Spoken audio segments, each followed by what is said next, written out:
नमस्कार, आप देख रहे हैं हिमाचल आज और मैं हूं कविता। पेश है इस समय के खास समाचार। सबसे पहले बात होगी मंडी में आयोजित हुई जन संकल्प रैली की, जहां सुखू सरकार ने 3 साल के कार्यकाल का रिपोर्ट कार्ड पेश किया और विपक्ष पर बड़ा हमला बोला। इसके बाद हम जानेंगे हिमाचल के कई नेशनल हाईवे पर हो रही अवैध टोल वसूली पर हाईकोर्ट के सख्त रुख के बारे में। और अंत में मौसम से जुड़ी बड़ी खबर, जहां मैदानी इलाकों के लिए घना कोहरा येलो अलर्ट जारी किया गया है।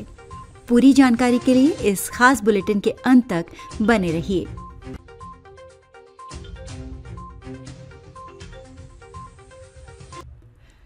सुखू सरकार के 3 साल और जन संकल्प रैली। राजनीतिक खबर हमेशा उच्च रुचि रखती है। सुखविंदर सिंह सुक्खू के नेतृत्व में हिमाचल सरकार ने कार्यकाल के 3 वर्ष पूर्ण कर लिए हैं।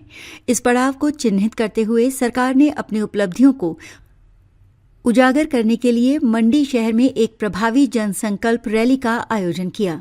ये रैली महज रिपोर्ट कार्ड पेश करने का मंच नहीं, बल्कि विपक्ष द्वारा खड़ी की गई राजनीतिक अस्थिरता पर मुख्यमंत्री का सीधा जवाब भी है।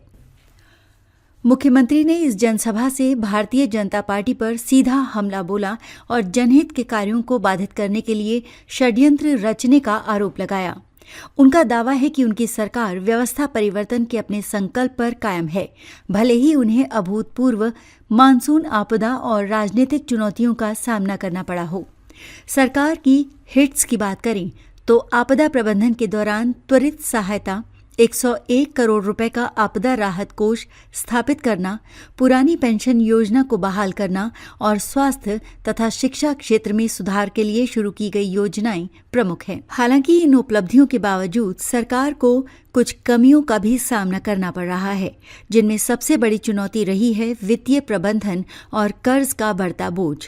इसके अलावा सरकारी नौकरियों में भर्ती की धीमी प्रक्रिया और लगातार राजनीतिक उठापटक ने जनता के बीच अस्थिरता का माहौल बनाया है।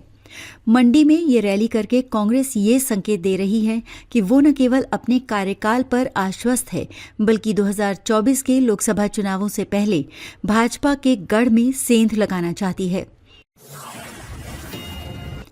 अब एक बड़ी खबर सीधे हिमाचल हाईकोर्ट से, जहां अदालत ने राज्य सरकार और national highway authority of India को एक महत्वपूर्ण नोटिस जारी किया है।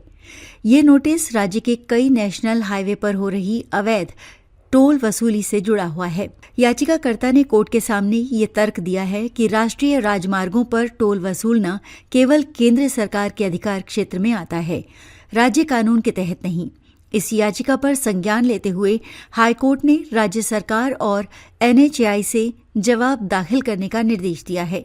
इस फैसले से उन तमाम लोगों को राहत की उम्मीद जगी है जो इन टोल नाकों पर वसूले जा रहे शुल्कों से परेशान थे।